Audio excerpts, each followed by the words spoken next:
আসসালামু আলাইকুম সুপ্রিয় শিক্ষার্থীরা, কেমন আছো তোমরা? আশা করছি তোমরা প্রত্যেকেই ভালো আছো, সুস্থ আছো, নিরাপদে আছো। আমিও ভালো আছি। আমি আমার আজকের ক্লাসে তোমাদেরকে স্বাগত জানাচ্ছি। আমি রুমানা আক্তার, প্রভাষক হিসাব বিজ্ঞান বিভাগ, ঢাকা কলেজ, ঢাকা। আমি তোমাদেরকে পড়াচ্ছি ফিনান্স, ব্যাংকিং ও বিমা দ্বিতীয় পত্র, এই কোর্সটি। তো এই কোর্সটির আজকে আমার আলোচ্য বিষয় হচ্ছে ব্যাংক ব্যবস্থার প্রাথমিক ধারণা। তো এই যে ব্যাংক ব্যবস্থার প্রাথমিক ধারণা, এই সম্পর্কে কিন্তু আমরা আসলে আমাদের যখন থেকে অনলাইন ক্লাস শুরু হয়েছে তখন থেকে আসলে পড়িয়ে আসছি। তো এই যে ব্যাংক ব্যবস্থার প্রাথমিক ধারণা, এটা এখন আমাদের যেহেতু রিভিউ ক্লাস হচ্ছে, এই রিভিউ ক্লাসেও কিন্তু আমি অলরেডি তোমাদের একটি ক্লাস নিয়েছি, যেটি ছিল মানে ব্যাংক ব্যবস্থা, এই যে ব্যাংক শব্দটির উৎপত্তি এবং ইতিহাস সম্পর্কে। আর আজকে আমার ক্লাসের আলোচ্য বিষয় হচ্ছে ব্যাংক কি, ব্যাংকিং কি, ব্যাংকার কে, এবং এই ব্যাংকের মানে গুরুত্বটা কি, এই ব্যাংকের ভূমিকাটা কি অর্থনৈতিক উন্নয়নে, সে সম্পর্কে। তো শুরুতে আমরা যেটি পড়বো সেটি হচ্ছে ব্যাংক কি। ব্যাংক হচ্ছে এমন একটি প্রতিষ্ঠান যেটি জনগণের কাছ থেকে স্বল্প সুদে আমানত সংগ্রহ করে এবং অধিক সুদে ঋণ গ্রহীতাদেরকে ঋণ প্রদান করে। এবং এই দুইয়ের যে পার্থক্য, অর্থাৎ ঋণ গ্রহীতাদের কাছ থেকে যে অর্জিত সুদ, সেই সুদের সাথে আমানতকারীকে প্রদত্ত সুদ বাদ দিলে যেটা থাকে সেটা হচ্ছে ব্যাংকের জন্য আয়। এবং এই আয় থেকে যখন ব্যাংক তার পরিচালনা খরচ বা অন্যান্য খরচ বাদ দেয়, তাহলে থাকে হচ্ছে মুনাফা। তাহলে ব্যাংক কি? ব্যাংক হলো একটি আর্থিক মধ্যস্থ কারবারি বা ব্যবসায়িক প্রতিষ্ঠান। দেখো, আমি একটা সংজ্ঞা লিখেছি বোর্ডে, যদি তুমি দেখো, ব্যাংক হলো আর্থিক মধ্যস্থ কারবারি প্রতিষ্ঠান। শব্দটি লিখিনি, এখানে কারবারি দিয়ে আসলে প্রতিষ্ঠানকে বোঝানো হয়েছে, যা ধার ও ঋণের ব্যবসায়ী। অর্থাৎ ব্যাংক কি করছে? ঋণ প্রদান করছে বা ধার প্রদান করছে, এবং এইটা প্রদান করে কিন্তু সে ব্যবসা করছে। এরপরে হচ্ছে এছাড়া অর্থ সংরক্ষণ, ঋণদান এবং বিনিময় ইত্যাদি কার্যে নিয়োজিত প্রতিষ্ঠানই হলো ব্যাংক। তার মানে ব্যাংক শুধু অর্থ সংগ্রহ করছে, আমানত সংগ্রহ করছে তা কিন্তু নয়, বা শুধু যে ঋণ দিচ্ছে সেটাও নয়, এর বাইরেও কিন্তু ব্যাংক নানাবিধ কর্মকাণ্ড করে থাকে। তাহলে আমরা কি বলতে পারি? যে ব্যাংক হলো এমন একটি আর্থিক মধ্যস্থ কারবারি প্রতিষ্ঠান, যেটি শুধুমাত্র ঋণ মানে অর্থ সংগ্রহ করে না বা ঋণ দেয় না, এর বাইরেও নানা ধরনের ব্যাংকিং কার্যক্রম সম্পাদন করে এমন একটি প্রতিষ্ঠান। তো আমরা যদি সংজ্ঞাটা বিশ্লেষণ করি, তাহলে আমরা কিন্তু কতগুলো জিনিস দেখতে পাই। প্রথমে যেটা দেখতে পাই সেটা হচ্ছে কি, ব্যাংক একটি মধ্যস্থ কারবারি প্রতিষ্ঠান। আরেকটি হচ্ছে ব্যাংক অর্থ সংগ্রহ করে আমানতকারীদের কাছ থেকে। আরেকটি হচ্ছে প্রয়োজনীয় খাতে বা যাদের প্রয়োজন, সেই ঋণ গ্রহীতাদেরকে ব্যাংক ঋণ দান করে, অথবা মানে আমানতের উল্লেখযোগ্য অংশ তারা কি করে? বিনিয়োগ করে। আরও একটি কাজ করে ব্যাংক, সেটি হচ্ছে কি, যে ব্যাংক কমিশনের বিনিময়ে বিভিন্ন ধরনের ব্যাংকিং সুবিধা তার গ্রাহকদেরকে প্রদান করে থাকে। তো এই ছিল আমাদের ব্যাংক সম্পর্কে আলোচনা। তাহলে আমরা এক কথা একটু দেখে নিই ব্যাংক জিনিসটা কি। দেখো, ব্যাংক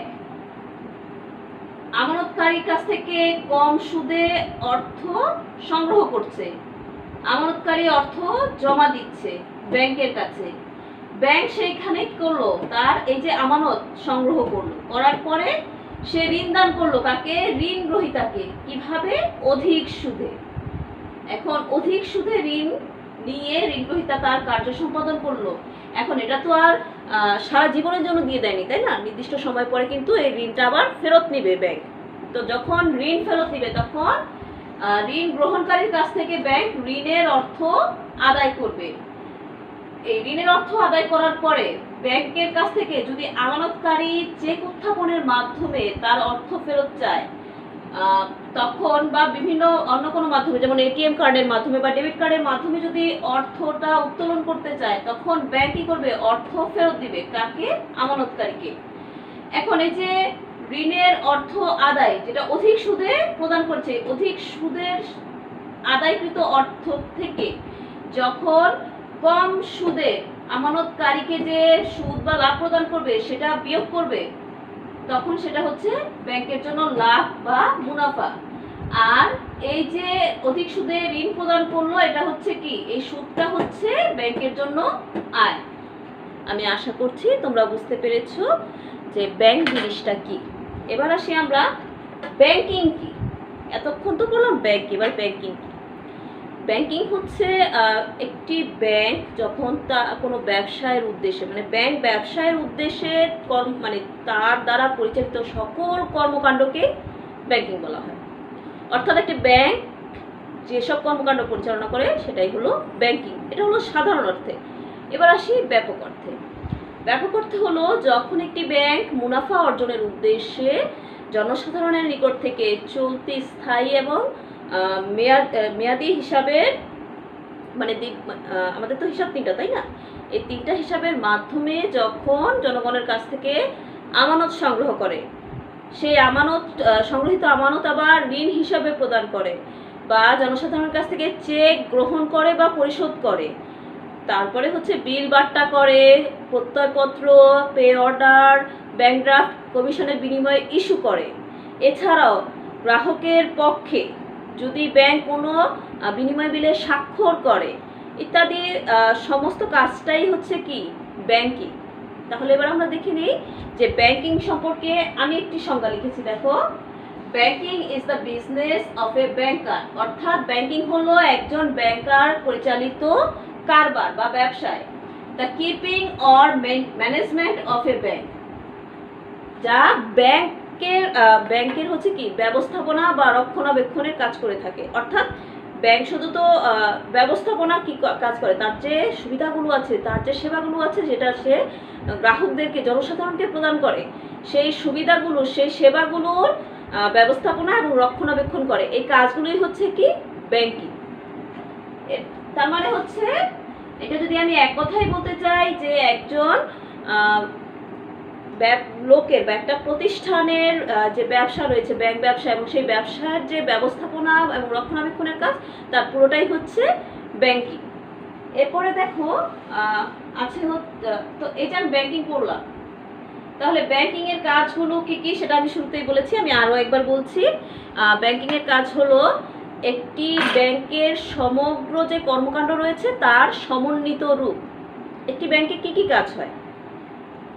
অর্থ সংগ্রহ, ঋণদান বা বিনিয়োগ, বা মানে কোনো ব্যক্তির পক্ষে বা গ্রাহকের পক্ষে অর্থ স্থানান্তর, চেক ইস্যু করা, পে অর্ডার বা ব্যাংক ড্রাফটের অর্থ সংগ্রহ করা, তারপরে হচ্ছে বিনিময় বিল বাট্টা করা, প্রত্যয়পত্র ইস্যু করা, তারপরে যে আমরা যেটা বলি যে লেটার অফ ক্রেডিট, সেটার ওপেনিং করা, সেটা সেই কাজটাকে কমপ্লিট করা, তারপরে হচ্ছে বিভিন্ন ধরনের তহবিল সৃষ্টি করা এবং সেই তহবিল থেকে প্রয়োজনীয় খাতে অর্থ স্থানান্তর করা ইত্যাদি সমস্ত ধরনের কাজগুলোই হচ্ছে ব্যাংকিং।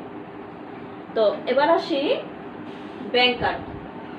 দেখো এখানে লিখাই আছে, যে ব্যক্তি বা প্রতিষ্ঠান ব্যাংক ব্যবসায় কর্মকাণ্ডে কার্যরত থাকে তাকে ব্যাংকার বলে। অর্থাৎ একটি ব্যাংকে যিনি কাজ করেন সেই ব্যক্তিকেই বলা হচ্ছে ব্যাংকার। ব্যাংক কোম্পানি কি, মানে ব্যাংক সাধারণত একটি কোম্পানি সংগঠন হিসেবে পরিচালিত হয়।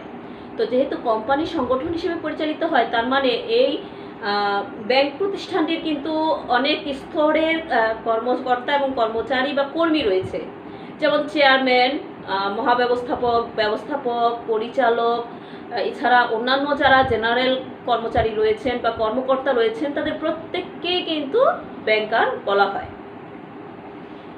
তো ব্যাংকার খুব সহজেই বলে দিলাম। এরপরে আসি অর্থনৈতিক উন্নয়নে ব্যাংকের ভূমিকা বা গুরুত্ব বা প্রয়োজনীয়তা, যেটাই আমরা বলি না কেন। দেখো কি বলা হয়েছে যে মূলধন গঠন ও বিনিয়োগ। আমাদের যে সমাজ ব্যবস্থাগুলি, পৃথিবীর প্রত্যেকটি দেশেই কিন্তু কিছু লোকের হাতে অর্থ উদ্বৃত্ত থাকে, আবার কিছু লোকের কিন্তু অর্থের ঘাটতি থাকে, অর্থাৎ প্রয়োজনীয়তা থাকে। তো প্রত্যেকেই কি চায় যে তাদের যে স্বাভাবিক কর্মকাণ্ডগুলো আছে সেগুলো যাতে গতিশীলভাবে চলতে থাকে। তো এ লক্ষ্যেই কিন্তু যাদের হাতে অতিরিক্ত অর্থ থাকে, অলস অবস্থায় পড়ে থাকে, তারা কিন্তু অর্থে নিরাপত্তা বিধানের জন্য কি করে, এমন একটা বিশ্বস্ত প্রতিষ্ঠান খোঁজে যেখানে তারা অর্থটাকে জমা রাখতে পারবে, এবং এই যে জমা রাখতে পারবে যে বিশ্বস্ত প্রতিষ্ঠানটি, সেখানে কিন্তু তারা জমা রাখে। এবং ওই বিশ্বস্ত প্রতিষ্ঠানটি কি করে আবার এই মানে অলস অর্থটাকে কিন্তু তারা আবার কাজে লাগায়। তারা কি করে, যাদের অর্থের প্রয়োজন রয়েছে তাদেরকে ঋণ দেয়, অথবা তারা হয়তো উৎপাদনশীল খাতে বিনিয়োগ করে। তো এভাবেই কিন্তু কি হয় যে একটা মূলধনের সৃষ্টি হয়, যেটা ব্যবসা বাণিজ্য মানে কর্মকাণ্ডটাকে গতিশীল করে এবং এটা সম্প্রসারণে সহায়তা করে। তো এখানে এটাই বলছে যে মূলধন গঠন ও বিনিয়োগ। ব্যাংক সাধারণত অলস অর্থগুলো বিভিন্ন হিসাবের মাধ্যমে, চলতি, সঞ্চয়, স্থায়ী হিসাবের মাধ্যমে কি করে যে আমানতকারীদের কাছ থেকে এই অলস অর্থগুলো সংগ্রহ করে এবং সেগুলোকে মূলধন হিসেবে গঠন করে ব্যবসায় বাণিজ্য পরিচালনার জন্য ঋণ হিসেবে বা বিনিয়োগ হিসেবে প্রদান করে, যা অর্থনীতির চাকাকে গতিশীল করে, সেবার মান বৃদ্ধি করে, উৎপাদন বৃদ্ধি করে। এছাড়া আমরা আরও অনেকগুলো কথাই বলতে পারি। মোট কথা হচ্ছে একটি দেশের অর্থনীতির চাকা গতিশীল হলে ওই দেশের অর্থনীতিটা কিন্তু স্ট্রং পজিশনে থাকে। তো সেই কাজটি করার জন্য মূলধন গঠন এবং বিনিয়োগের কাজটি করে থাকে ব্যাংক। মূলধন সরবরাহ, তো প্রথমে বললাম যে মূলধন গঠন করে, অলস অর্থ সংগ্রহ করে। আর মূলধন সরবরাহ করে, দেখো আমি যদি একটা ব্যাংক হই, আমাকে কি করতে হবে, এই অলস অর্থগুলো তো আমি ফেলে রাখবো না, বিভিন্ন তহবিল সৃষ্টির মাধ্যমে আমি এটাকে সঞ্চয়ও করে রাখবো না, তাই না? আমি চিন্তা কি করব যে এই অলস অর্থটা দিয়ে আমি কিভাবে আরো অর্থ তৈরি করতে পারি, মানে অর্থ দিয়ে অর্থ সৃষ্টি করার যে বিষয়টা, সেটা কিভাবে করতে পারি। তো সেটা করার জন্য কি করতে হবে, অবশ্যই অর্থটাকে, এই অলস অর্থটাকে মানে কোনো ব্যবসা বা প্রতিষ্ঠান বা শিল্প ক্ষেত্রে যেখানে অর্থের প্রয়োজনীয়তা রয়েছে সেখানে আমি বিনিয়োগ করতে পারি বা মূলধন হিসেবে সরবরাহ করতে পারি, যে কাজটা প্রত্যেকটা ব্যাংক করে থাকে। আমরা যদি বলি অর্থনীতির প্রাণ হয়, তাহলে ব্যাংক হচ্ছে সেই প্রাণের রক্ত সঞ্চালক। আমার বডিতে যদি রক্ত সঞ্চালন না হয় তাহলে একসময় কিন্তু আমি মরে যাব। ঠিক তেমনি ব্যাংকও কিন্তু মানে এই অর্থনীতিও কিন্তু এই ব্যাংক ছাড়া আসলে অচল হয়ে যাবে।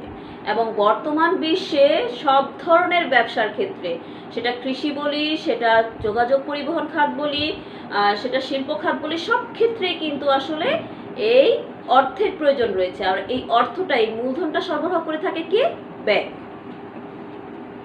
এবার আসি বিনিময় মাধ্যম সৃষ্টি।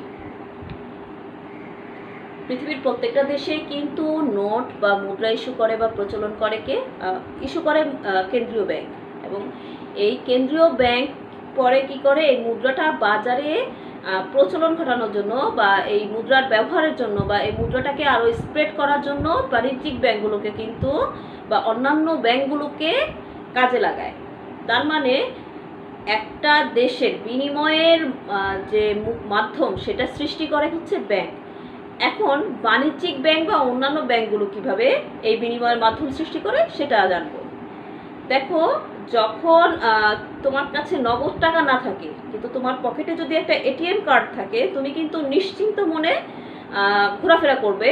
এবং যখন তোমার প্রয়োজন হবে তখন কিন্তু তুমি কাছাকাছি কোনো বুথে গিয়ে তুমি তোমার টাকাটা সংশ্লিষ্ট ব্যাংকের বুথে গিয়ে তুমি তোমার প্রয়োজনীয় টাকা উত্তোলন করতে পারবে, তাই না? তাহলে এই যে এটিএম কার্ড, এটার মাধ্যমে তো তুমি টাকাটা উত্তোলন করতে পারলে। আবার ধরো তোমাকে কেউ একটা চেক দিল, সেই চেকটা তো হয়তো তোমার পকেটে আছে, তুমি আর চিন্তা করলে না যে টাকার সমস্যা হবে না, আমি সংশ্লিষ্ট ব্যাংকে গিয়ে চেকটা জমা দিলে সেটা ক্যাশ হয়ে যাবে।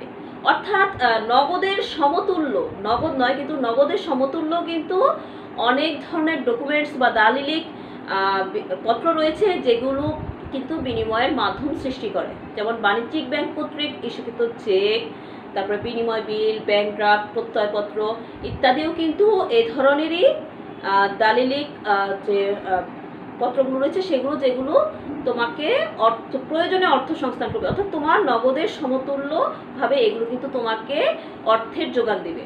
তাই সেজন্য বলা হচ্ছে যে ব্যাংক বিনিময়ের মাধ্যম সৃষ্টি করে। এরপরে আসি অভ্যন্তরীণ বাণিজ্যে সহায়তা। ব্যাংক প্রথমে যে কাজটি করে অভ্যন্তরীণ বাণিজ্যে, সেটি হচ্ছে যে প্রয়োজনীয় মূলধন সরবরাহ করে, এছাড়াও বিভিন্ন ধরনের ব্যাংকিং সুবিধা প্রদান করে। যেমন ব্যাংকিং লেনদেনের মাধ্যমে অভ্যন্তরীণ বাণিজ্যে যে দেনা পাওনার সৃষ্টি হয় সেগুলো কিন্তু নিষ্পত্তি করা হয়। এছাড়া আভ্যন্তরীণ বাণিজ্যে যদি তোমার কোনো প্রত্যয়পত্রের প্রয়োজন হয় সেটাও কিন্তু ব্যাংক অর্ডার পাওয়া থেকে শুরু করে শেষ পর্যন্ত সব ধরনের সহযোগিতা প্রদান করে থাকে। অর্থাৎ ব্যাংক একটি দেশের অর্থনীতিতে গতিশীল করার জন্য সবচেয়ে বেশি ভূমিকা রাখে। যেটা শুরুতে বলছিলাম যে প্রয়োজনীয় মূলধন সরবরাহ করে, পাশাপাশি অন্যান্য যে ব্যাংকিং সুবিধা যেমন অর্থ স্থানান্তর করা, তারপরে হচ্ছে বিনিময় বিলের স্বীকৃতি প্রদান করা বা অর্থ সংগ্রহ করা, পে অর্ডার করা বা ব্যাংক ড্রাফট করা বা লেটার অফ ক্রেডিট ইস্যু করা ইত্যাদি সব কিছু কিন্তু ব্যাংক করে থাকে আভ্যন্তরীণ বাণিজ্যে। তো সেজন্যই বলা হচ্ছে যে আভ্যন্তরীণ ব্যবসা বাণিজ্যে সহায়তা করে থাকে ব্যাংক, যার ফলে একটি দেশের অর্থনীতির চাকা কিন্তু গতিশীল হয় এবং অবশ্যই দেশটি অর্থনীতির দিক থেকে শক্তিশালী পজিশনে যেতে পারে। এরপর দেখো বৈদেশিক বাণিজ্যের সহায়তা। আজকের দিনে তুমি যদি চিন্তা করো যে কোনো ধরনের বাণিজ্যিক কর্মকাণ্ড করবে বিদেশের সাথে, তাহলে তোমাকে কিন্তু ব্যাংক ছাড়া করতে পারবে না, তোমাকে অবশ্যই ব্যাংকের শরণাপন্ন হতে হবে। কারণ তুমি যদি বৈদেশিক বাণিজ্য যেটা আমরা বুঝি যে রপ্তানি কার্য বা আমদানি কার্য যেটাই বুঝি না কেন, সেখানে ফরমায়েশ প্রদান বা পাওয়ার পর থেকে কিন্তু তোমার ব্যাংকের সাথে কাজ শুরু হয়ে যায়। ব্যাংক কিন্তু তখন তোমাকে এলসি ইস্যু করে দেয়, মানে প্রথমে এলসি অ্যাডভাইস করে, তারপরে ইস্যু করে, এবং এই মালটা বন্দরে খালাস হওয়া পর্যন্ত যত ধরনের সহযোগিতা রয়েছে সেটা কিন্তু ব্যাংক তোমাদেরকে প্রদান করে বা যিনি একজন এক্সপোর্টার তাকে প্রদান করে। তো এজন্যই বলা হচ্ছে যে বৈদেশিক বাণিজ্যে ব্যাংকের কিন্তু সহায়তা অপরিসীম এবং বৈদেশিক বাণিজ্যের ক্ষেত্রে অবশ্যই এই ব্যাংকের কিন্তু প্রয়োজন রয়েছে। আর পৃথিবীতে প্রত্যেকটা দেশই কিন্তু বৈদেশিক বাণিজ্যের সাথে জড়িত, কারণ প্রত্যেকটা দেশ কিন্তু তাদের প্রোডাক্টের স্বয়ংসম্পূর্ণ না, সেটা হতে পারে কৃষি পণ্য, সেটা হতে পারে শিল্প পণ্য। পৃথিবীর প্রত্যেকটা দেশেরই কিন্তু বৈদেশিক বাণিজ্যের প্রয়োজন হয় অন্য দেশের সাথে। তো সেক্ষেত্রে ব্যাংক ছাড়া তারা এই বাণিজ্যিক কর্মকাণ্ডগুলো কিন্তু মানে সুচারুরূপে সম্পন্ন করতে পারবে না। সেজন্যই বলা হচ্ছে যে বৈদেশিক বাণিজ্যের ক্ষেত্রে ব্যাংকের ভূমিকা অসামান্য। এরপরে আসি শিল্প উন্নয়ন। পৃথিবীর প্রত্যেকটা দেশে যদি আমরা বলতে চাই যে শিল্প উন্নয়নের ক্ষেত্রে কিন্তু ব্যাংকের গুরুত্ব অপরিসীম। কারণ ব্যাংক কি করে যে প্রয়োজনীয় খাতে মূলধন সরবরাহ করে, পরামর্শ দেয়, প্রতিনিধিত্বমূলক কাজগুলো করে। এছাড়া যে ব্যাংকিং যে কর্মকাণ্ড রয়েছে চার্জের বিনিময়ে, কমিশনের বিনিময়ে কিন্তু সেই সেবাগুলো ব্যাংক প্রদান করে থাকে। ফলে শিল্প উন্নয়নের ক্ষেত্রে ব্যাংকের প্রয়োজনীয়তা অসামান্য। দেখো প্রত্যেকটা দেশ, যেমন আমাদের দেশের কথা যদি আমি বলি, আমাদের দেশেও কিন্তু বিভিন্ন ধরনের বিশেষায়িত ব্যাংক প্রতিষ্ঠিত হয়েছে যারা এই শিল্পক্ষেত্রে ঋণ দান করে, শিল্পক্ষেত্রে বিনিয়োগ করে এবং এই শিল্পক্ষেত্রটাকে আরও উন্নত করার জন্য সবসময় সচেষ্ট থাকে। সে কারণেই বলা হচ্ছে যে শিল্প উন্নয়নে ব্যাংকের ভূমিকা অপরিসীম। এবার আসি কৃষি উন্নয়ন। কৃষি অর্থনীতির আরেকটি বড় খাত বা শক্তিশালী খাত, যেটা প্রত্যেকটি দেশের জন্যই প্রযোজ্য। আমাদের দেশটিকে কিন্তু আমরা কৃষি প্রধান দেশ বলি, তাই না? আমাদের 80% লোক কৃষির সাথে জড়িত। তো এই যে কৃষি এত বড় একটা সেক্টর, সেই সেক্টরটা যদি উন্নত না হয় তাহলে কিন্তু একটা দেশ উন্নত হবে না। আজকে আমরা যদি দেখি যে পেঁয়াজের দাম গত সপ্তাহে কত ছিল আর এই সপ্তাহে কত ছিল, মানে এই যে দামগুলো ভ্যারি করছে, বাড়ছে কমছে, কৃষক ক্ষতিগ্রস্ত হচ্ছে, কৃষকের দুর্দিন যাচ্ছে। যখন তাদের উৎপাদিত ফসল আড়তদারদের কাছে বা যারা কালোবাজারি, যারা সিন্ডিকেট করে তাদের কৃষকদের উৎপাদিত ফসলকে জমিয়ে রেখে কৃত্রিম সংকট সৃষ্টি করে মূল্য বৃদ্ধি করছে, তাদের কারণে কিন্তু কৃষকরা আসলে ক্ষতিগ্রস্ত হচ্ছে। তো এই যে কৃষকদেরকে বাঁচিয়ে রাখার জন্য তাদের ব্যবসা মানে এই কৃষিকাজটাকে সবসময় সাবলীল গতিতে চলার জন্য কিন্তু ব্যাংক কৃষকদের এই দুর্দিনে সহায়তা করে থাকে এবং এর ফলেই কিন্তু কৃষিক্ষেত্রে উন্নয়ন ঘটে। অর্থাৎ একটি দেশের কৃষিকাজ যদি কৃষিজ পণ্যগুলো যদি সাবলীলভাবে এবং সুন্দর করে যদি উৎপাদিত হয় এবং কৃষক যদি তার ন্যায্য মূল্যটা পায়, তাহলে কিন্তু কৃষিখাতটা আরও উন্নত হয়, স্ট্রং হয়, এবং এই স্ট্রং করার কাজে ব্যাংক কিন্তু সাহায্য করে থাকে। যেটি আমি বলছিলাম তোমাদেরকে, সরকারের নির্দেশে হোক বা ব্যাংকগুলোর নিজস্ব নীতিমালা অনুযায়ী হোক, ব্যাংক কী করে যে বিভিন্ন সময় কৃষকদেরকে বিভিন্ন খাতে ঋণ দিয়ে থাকে, এবং এই ঋণ দেওয়ার ফলে কিন্তু কৃষকরা উপকৃত হয় এবং তারা তাদের কাজটাকে সঠিকভাবে করতে পারে এবং সঠিকভাবে পণ্য উৎপাদন করতে পারে, এবং তারাও লাভবান হয়, আমাদের কৃষিক্ষেত্রটাও কিন্তু মজবুত হয়, বা কৃষিক্ষেত্র বা সেক্টরটা রয়েছে সেটা আরও উন্নত হয়। সেজন্যই বলা হচ্ছে কৃষিক্ষেত্রে ব্যাংকের বা কৃষি উন্নয়নে ব্যাংকের গুরুত্ব অনস্বীকার্য। এরপরে আসি কর্মসংস্থান। দেখো, কর্মসংস্থান কি? কর্মসংস্থান হচ্ছে যে অবশ্যই কর্মসংস্থানের সংজ্ঞা আমি বলছি না, কর্মসংস্থানটা কিভাবে করে ব্যাংক আমি সেটা বলছি। ব্যাংকের কাজের জন্য কিন্তু প্রচুর পরিমাণ কর্মচারী, কর্মকর্তা, শ্রমিক লাগে, এবং বাংলাদেশের কথা যদি চিন্তা করো, বাংলাদেশে প্রায় 60টি ব্যাংক রয়েছে। এই ব্যাংকগুলোতে কিন্তু কয়েক হাজার লোক কাজ করে থাকে। তো এই যে ব্যাংকে বিভিন্ন ব্যাংক যখন স্থাপিত হয়, তার সাথে কিন্তু কর্মসংস্থানেরও সৃষ্টি হয়। এর বাইরেও ব্যাংক কী করে যে বিভিন্ন ধরনের যে লোন দেয় বা ঋণ প্রদান করে, বিনিয়োগ করে, সেগুলোর মাধ্যমেও কিন্তু শিল্প প্রতিষ্ঠান, ব্যবসা বাণিজ্য স্থাপিত হয়, সেখানেও কিন্তু কর্মসংস্থানের সৃষ্টি হয়। তার মানে ব্যাংক কর্মসংস্থান সৃষ্টিতে অবশ্যই গুরুত্বপূর্ণ ভূমিকা রাখে। এরপরে আসি রাজস্ব বৃদ্ধি। কথাটা হবে সরকারের রাজস্ব বৃদ্ধি। যখন একটি ব্যাংক প্রতিষ্ঠিত হয় এবং তারা আমানত সংগ্রহ করে, তো আমানত যাদের কাছে সংগ্রহ করে সেই গ্রাহকদেরকে কিন্তু ব্যাংক কী করে, সেই যে কম সুদে তারা অর্থ জমা করে না, অর্থ সংগ্রহ করে কম সুদে, তো এই সুদটা তো সেই গ্রাহককে, হিসাবধারী গ্রাহককে দিতে হয়। যখন ব্যাংক এই হিসাবধারী গ্রাহকদেরকে তাদের সুদ প্রদান করে, সেই সুদের একটা অংশ কিন্তু তারা এক্সাইজ ডিউটি হিসেবে কেটে রাখে, যেটা সরকারি তহবিলে জমা দেয়। আবার ব্যাংক যে মুনাফা করে, এই যে লাভ বা মুনাফা যেটা আছে, এই মুনাফাটা থেকেও কিন্তু একটা অংশ ব্যাংক জমা দেয় সরকারি তহবিলে। এভাবে কিন্তু সরকার অনেক রাজস্ব পেয়ে থাকে। এর বাইরেও যখন এই যে ব্যাংক কর্তৃক সরবরাহকৃত ঋণে বা বিনিয়োগের কারণে যে শিল্প প্রতিষ্ঠান বা ব্যবসা বাণিজ্য স্থাপিত হয়, সেখান থেকেও কিন্তু ব্যাংক প্রচুর পরিমাণে রাজস্ব পেয়ে থাকে। এটা তো হচ্ছে ব্যাংক কর্তৃক প্রদত্ত রাজস্ব। এছাড়াও কিন্তু ব্যাংক সরকারের হয়ে বিভিন্ন ধরনের সরকারি খাতগুলো থেকেও কিন্তু রাজস্ব সংগ্রহ করে দেয়। যেমন আমরা যে বিদ্যুৎ বিলটা অবশ্যই কিন্তু ব্যাংকের মাধ্যমে প্রদান করি, পানির বিল, তারপরে হচ্ছে গ্যাস বিল, এই তিনটা তো আমাদের একদম ম্যান্ডেটরি বিল, এগুলো কিন্তু আমরা ব্যাংকের মাধ্যমে প্রদান করি। তাই ব্যাংক শুধু নিজস্ব খাত হতেই যে রাজস্ব প্রদান করে তা নয়, বিভিন্ন ধরনের সরকারি খাত থেকেই রাজস্ব সংগ্রহ করে ব্যাংক সরকারকে প্রদান করে থাকে। বৈদেশিক বিনিময় পরিচালনা। দেখো, বৈদেশিক বিনিময়ের জন্য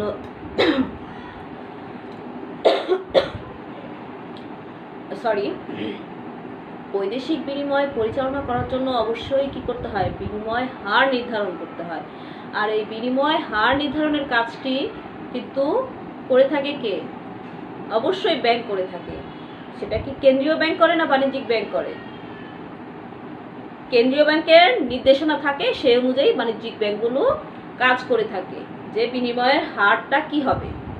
তো এই যে বিনিময় হার নির্ধারণ, তারপরে হচ্ছে বৈদেশিক মুদ্রার লেনদেন এবং পরিচালনা, তারপরে বৈদেশিক মুদ্রার রিজার্ভ ইত্যাদি কাজগুলো কিন্তু ব্যাংকের মাধ্যমেই সংগঠিত হয়ে থাকে, বা ব্যাংকের মাধ্যমে এটা পরিস্থিতিটা বিবেচনা করা হয় এবং সেভাবেই কাজ করে থাকে ব্যাংকগুলো।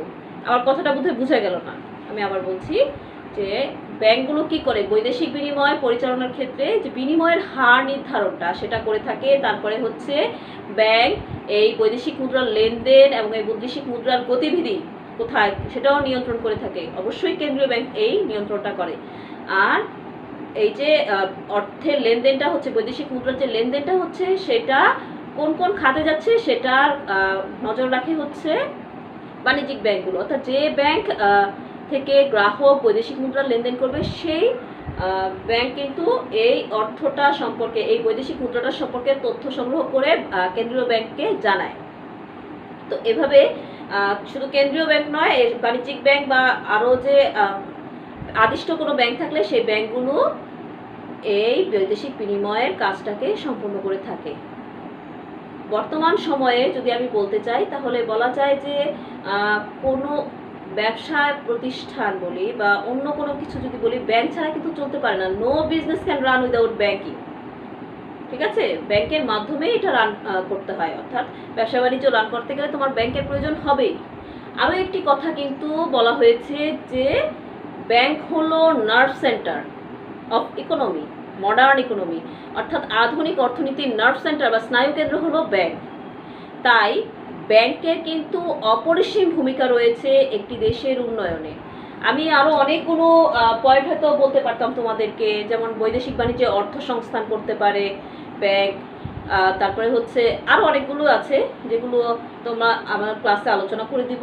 তবে আজকে এ পর্যন্তই থাকলো আমাদের অর্থনৈতিক উন্নয়নে ব্যাংকের ভূমিকা। এখন আমরা পড়ব ব্যাংক ব্যবসায়ের প্রকৃতি বা বৈশিষ্ট্য। তো ব্যাংক ব্যবসায়ের প্রকৃতি বা বৈশিষ্ট্য সম্পর্কে যদি আমি শুরুতে বলতে যাই, আমরা আসলে মূলত বলবো হচ্ছে বৈশিষ্ট্য সমূহ।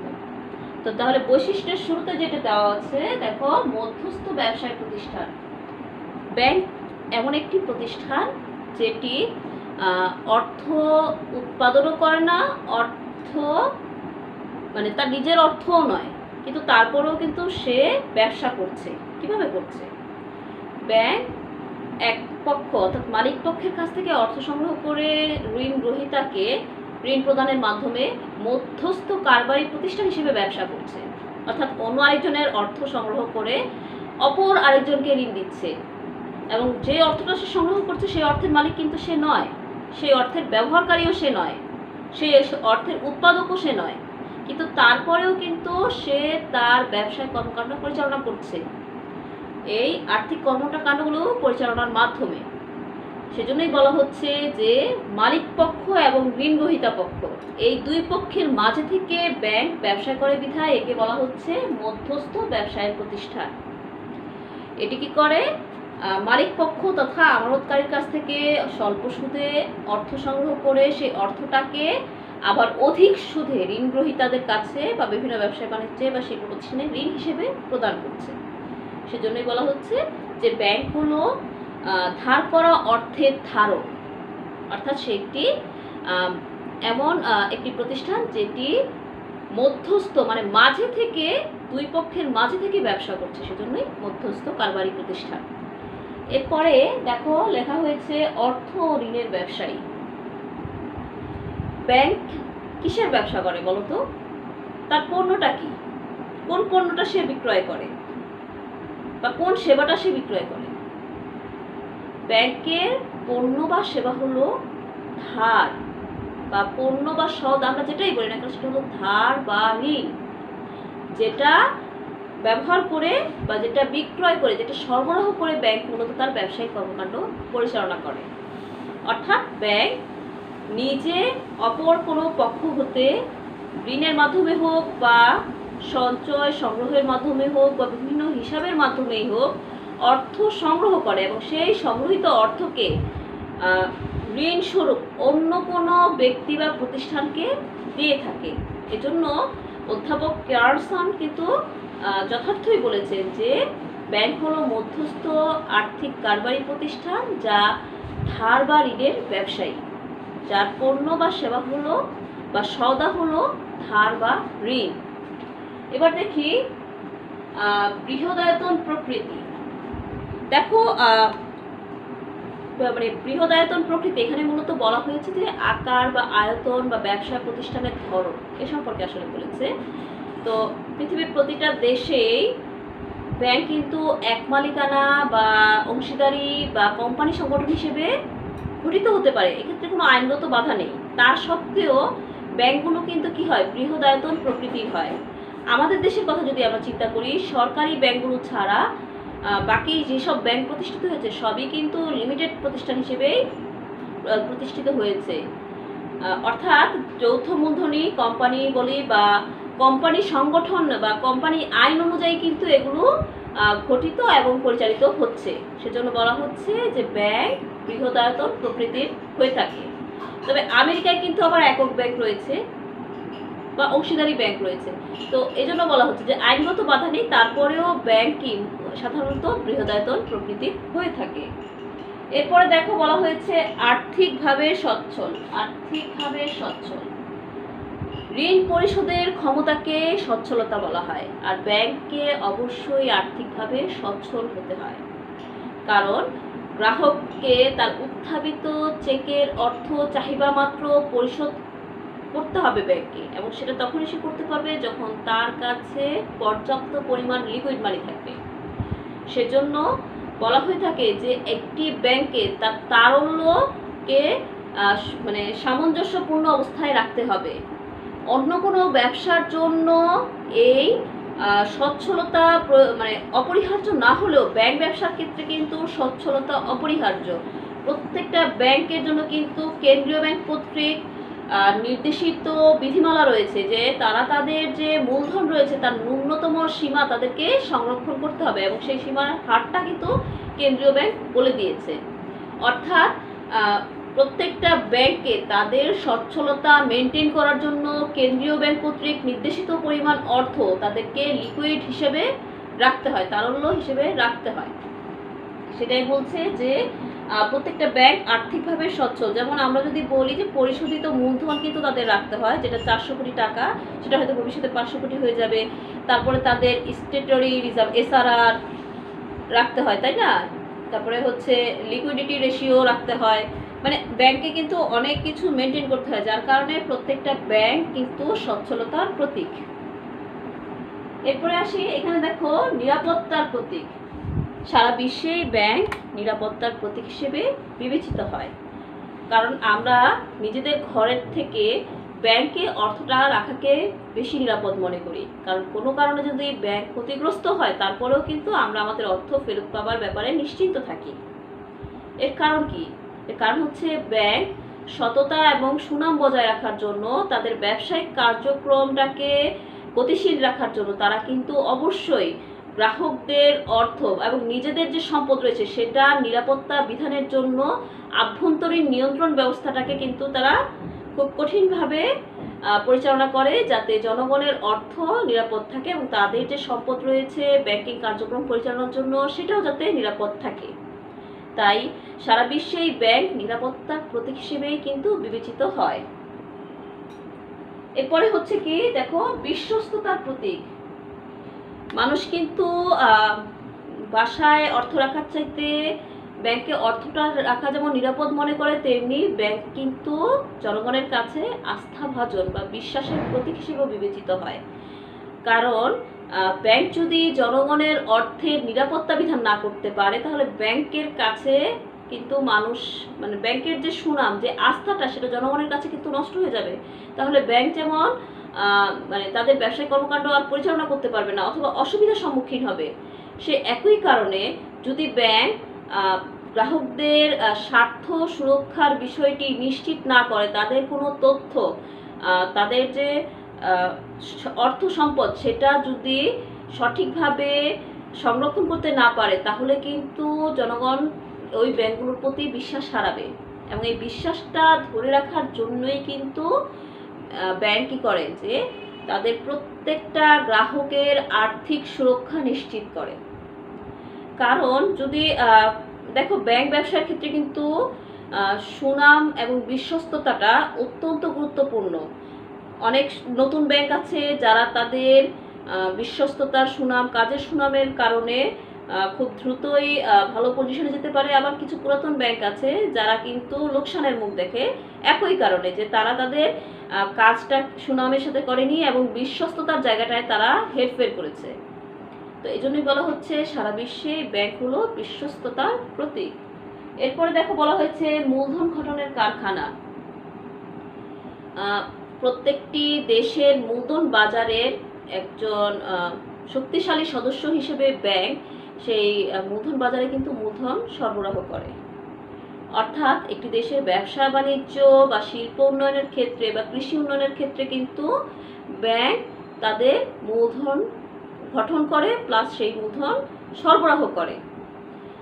যেহেতু ব্যাংক এমন একটি প্রতিষ্ঠান যে দেশের আনাচে কানাচে ছড়িয়ে থাকা অলস অর্থ সংগ্রহ করে বিভিন্ন হিসাবের মাধ্যমে, তারপরে তারা কি করে যে ব্যাংক মানে যারা অর্থ বা ঋণের চাহিদা রয়েছে যেসব ব্যক্তিদের, তাদেরকে এই ঋণ বা অর্থ সংগ্রহ করে মানে সরবরাহ করে। এছাড়াও যেসব উৎপাদনশীল খাত রয়েছে সেখানে অর্থ বিনিয়োগ করে। ফলে একটি দেশের অর্থনীতির চাকা কিন্তু গতিশীল হয়। সেজন্যই বলা হচ্ছে যে মূলধন গঠনের কারখানা কিন্তু ব্যাংক। যেমন তোমার কাছে হয়তো 5,000 টাকা আছে, আমার কাছে হয়তো 50,000 টাকা আছে। এই 5,000 আর 50,000 মিলে কিন্তু 55,000। একজন লোক যদি ধরো দুটো অটোরিকশা বা একটা অটোরিকশা কিনে চালাতে চায়, তার কাছে কিন্তু এই টাকাটা অনেক, তাই না? হয়তো আরও একজনের কাছে 1 লাখ টাকা অলস আছে, যেটা এখন এই আমরা 3 জন ব্যক্তি যদি ব্যাংকে এই টাকাটা জমা দেই, অর্থাৎ তোমার 5,000 আমার 50,000 এবং অপর কোনো ব্যক্তির 1 লাখ, তাহলে 1,50,000 টাকায় সে মানে এই ব্যাংক কিন্তু কোনো ঋণ গ্রহীতাকে ঋণ হিসেবে প্রদান করতে পারে এবং সেই ঋণ গ্রহীতা যদি একটি অটো কিনতে চায় সে কিন্তু কিনতে পারবে। অর্থাৎ তোমার আমার কাছে যে অলস অর্থটা সেটা কিন্তু ব্যাংক মূলধন হিসেবে ওই অটোরিকশা যিনি কিনতে যাচ্ছেন সেই অটোরিকশা ক্রেতাকে ঋণ হিসেবে প্রদান করলো। অর্থাৎ আমাদের অলস অর্থগুলো ব্যাংক মূলধন গঠনের মাধ্যমে ওই ব্যক্তিকে মূলধন হিসেবে সরবরাহ করলো, যা ওই ব্যক্তির জন্য ঋণ। ঠিক আছে, ওই ব্যক্তির জন্য ঋণ, কিন্তু ব্যাংক এটা মূলধন হিসেবেই কিন্তু তাকে সরবরাহ করলো। এই জন্যই বলা হচ্ছে ব্যাংক মূলধন গঠনের কারখানা। এরপরে দেখো বলা হচ্ছে অর্থনীতির চালিকা শক্তি। ব্যাংক অবশ্যই অর্থনীতির চালিকা শক্তি। আমি তো কিছুক্ষণ আগে তোমাদেরকে বলছিলাম যে bank is the nerve centre of modern economy, অর্থাৎ অর্থনীতির স্নায়ু কেন্দ্র হলো ব্যাংক। তাই ব্যাংক অর্থনীতির যে প্রধান উপাদানগুলো রয়েছে সেগুলোর সাথে কিন্তু ওতপ্রোতভাবে জড়িত। যেমন সঞ্চয়, মূলধন, বিনিয়োগ, উৎপাদন, এই যে প্রধান প্রধান উপাদানগুলো, এই প্রধান প্রধান উপাদানগুলোর প্রত্যেকটা ক্ষেত্রে কিন্তু ব্যাংক জড়িত। ব্যাংক অলস অর্থ দেশের আনাচে কানাচে পড়ে থাকা অলস অর্থগুলোকে সংগ্রহ করছে, তারপর সেটাকে মূলধন হিসেবে গঠন করছে, তারপরে সেটা যে উৎপাদনশীল খাতগুলো রয়েছে সেখানে বিনিয়োগ করছে, এবং এই যে বিনিয়োগ করার ফলে সেখানে কিন্তু উৎপাদন বেড়ে যাচ্ছে। অর্থাৎ ব্যবসায় বাণিজ্য প্রতিষ্ঠান তাদের কার্যক্রম বৃদ্ধি পাচ্ছে, কর্মসংস্থান বৃদ্ধি পাচ্ছে, ফলে দেশের অর্থনীতির চাকা আরও গতিশীল হচ্ছে, মানে অর্থনীতি আরও শক্তিশালী হচ্ছে। সেই জন্যই বলা হচ্ছে যে ব্যাংক অর্থনীতির চালিকা শক্তি। এটাও একটি অপরিহার্য বৈশিষ্ট্য ব্যাংকের। এবার দেখো আরেকটি বৈশিষ্ট্য হচ্ছে সেবা বিক্রয়। আমরা শুরুতেই যেটি বলছিলাম যে ব্যাংক যে পণ্য বা সেবা বিক্রয় করে না, কিন্তু এখানে আবার লিখছি সেবা বিক্রয়, তাই না? তো তখন কি বলেছিলাম যে ব্যাংক আসলে যে পণ্য বা সেবা বিক্রয় করে সেটি হচ্ছে কি ধার বা ঋণ। সে কিন্তু শিক্ষকতা সেবা, যেটা আমি তোমাদেরকে দিচ্ছি, এই সেবা ব্যাংক প্রদান করে না। ডক্টরের যে চেক আপ বা ফলো আপ, এটা কিন্তু ব্যাংক প্রদান করে না, বা উকিলের যে কনসালটেন্সি সেটা কিন্তু ব্যাংক প্রদান করে না। তাহলে ব্যাংক কী ধরনের সেবা প্রদান করে? দেখো, ব্যাংক বিভিন্ন ধরনের পে অর্ডার, ব্যাংক ড্রাফট, প্রত্যয়পত্র বা এলসি এগুলো ইস্যু করে, এবং এগুলো ইস্যু করার মাধ্যমে কিন্তু সে বিভিন্ন মানে প্রচুর পরিমাণে কমিশন আয় করে। এছাড়াও ব্যাংক কিন্তু তোমাকে সচ্ছলতা সনদ প্রদান করে। তার বাইরেও আরও ধরুন ভ্রমণকারী চেক, তারপরে আরও ঘূর্ণায়মান প্রত্যয়পত্র, আরও অনেক বিষয় আছে যেগুলো ব্যাংক প্রদান করে। এছাড়া ব্যাংক বর্তমানকালে আরও একটি বড় ধরনের সেবা প্রদান করে, সেটি হচ্ছে অনলাইন ব্যাংকিং, মোবাইল ব্যাংকিং বা ATM card, debit card, credit card ইত্যাদি সেবাগুলো কিন্তু ব্যাংক প্রদান করছে। এই যে নামগুলো বললাম আমি, এগুলোই কিন্তু আসলে ব্যাংক কর্তৃক বিকৃত সেবা। তো এই সেবাগুলো বিক্রি করা ব্যাংকের একটি অন্যতম বৈশিষ্ট্য। শুধু যেগুলো বিক্রয় করে তা নয়, কিন্তু এগুলোর মাধ্যমে ব্যাংক সার্ভিস চার্জ বলো বা কমিশন বলো, এভাবে কিন্তু প্রচুর অর্থ আয় করে, যেটা ব্যাংকের অন্যতম আয়ের উৎস। তো সেজন্যই বলা হচ্ছে ব্যাংকের আরেকটি বৈশিষ্ট্য হচ্ছে সেবা বিক্রয়। এবার আসি গোপনীয়তা রক্ষা। ব্যাংক অবশ্যই গোপনীয়তার প্রতীক, কারণ প্রত্যেকটি ব্যাংক কি করে, তাদের যে গ্রাহক রয়েছে, গ্রাহকদের যে আর্থিক তথ্য রয়েছে, এর বাইরে অনার্থিক তথ্য যেগুলো ব্যাংকিং কার্যক্রম সম্পাদনের জন্য লাগে, সব ধরনের তথ্যই কিন্তু ব্যাংক গোপন রাখে। এটা কিন্তু তুমি আমি গিয়ে চাইলেই ব্যাংক কিন্তু দিয়ে দিবে না। একজন গ্রাহকের তথ্য গোপন রাখাটাও কিন্তু ব্যাংকের একটি মূল নীতি। তো এজন্যই বলা হয় যে ব্যাংক গোপনীয়তার প্রতীক। আমরা যদি সুইস ব্যাংকগুলোর দিকে তাকাই, তাহলে তোমরাও শুনেছো, আমরাও জানি যে সুইস ব্যাংকগুলো হচ্ছে এক্ষেত্রে সেরা। তারা কখনোই গ্রাহকের তথ্য অন্য কাউকে প্রদান করে না, কারণ তারা যদি গ্রাহকের তথ্য প্রদান করে দেয় তাহলে তাদের উপর গ্রাহক আস্থা হারাবে, ফলে তারা যে বড় ধরনের ব্যাংকিং সুবিধা পায়, সারা বিশ্বের গ্রাহক পায়, তাদেরকে হারাবে। কিন্তু দেখো, তারা প্রত্যেকটা দেশকে কিন্তু জানায় যে কি পরিমাণ অর্থ পাচার হয়েছে, কিন্তু কখনোই জানায় না কোন ব্যক্তি পাচার করেছে এবং কি পরিমাণ অর্থ পাচার করেছে। যেহেতু তাদের দেশের সরকারের আইন অনুযায়ী তাদেরকে জানাতে হয়, ওই হিসেবে কিন্তু তারা এই তথ্যটা প্রচার করে থাকে বা এটা সংশ্লিষ্ট কর্তৃপক্ষকে জানায়। এছাড়া যদি কেন্দ্রীয় ব্যাংকের নির্দেশিত কোনো বিধিমালা থাকে, যে বিধিমালা অনুযায়ী কেন্দ্রীয় ব্যাংককে কোনো তথ্য জানাতে হবে বা আদালত কর্তৃক কোনো তথ্য জানার জন্য নির্দেশ দেওয়া হয়, শুধুমাত্র সেই তথ্যগুলো যাকে জানাতে বলা হয়েছে শুধু তাকে জানায়, জনগণকে কিন্তু জানায় না। তো এক্ষেত্রে কি বলা হচ্ছে যে প্রত্যেকটা ব্যাংক সর্বাত্মক চেষ্টা করে যে তাদের যে ক্লায়েন্ট বা গ্রাহক রয়েছে তাদের তথ্যগুলো সম্পূর্ণ নিরাপদ রাখা, তাদের যে আর্থিক যে তথ্য বা অনার্থিক তথ্যগুলো রয়েছে সেগুলোকে গোপন রাখা, এবং এটাও একটি বড় বৈশিষ্ট্য হচ্ছে ব্যাংকের। তো আজকে তোমাদের সাথে আমার এ পর্যন্তই পড়া ছিল, আলোচনা ছিল। সামনের ক্লাস পর্যন্ত তোমরা প্রত্যেকে ভালো থাকো, সুস্থ থাকো, নিরাপদে থাকো। অবশ্যই সামাজিক দূরত্ব বজায় রেখে নিরাপদে বাসায় অবস্থান করবে। আশা করছি তোমরা অবশ্যই আমার কথা মেনে চলবে। সকলে ভালো থেকো, সকলকে ধন্যবাদ। আল্লাহ হাফেজ।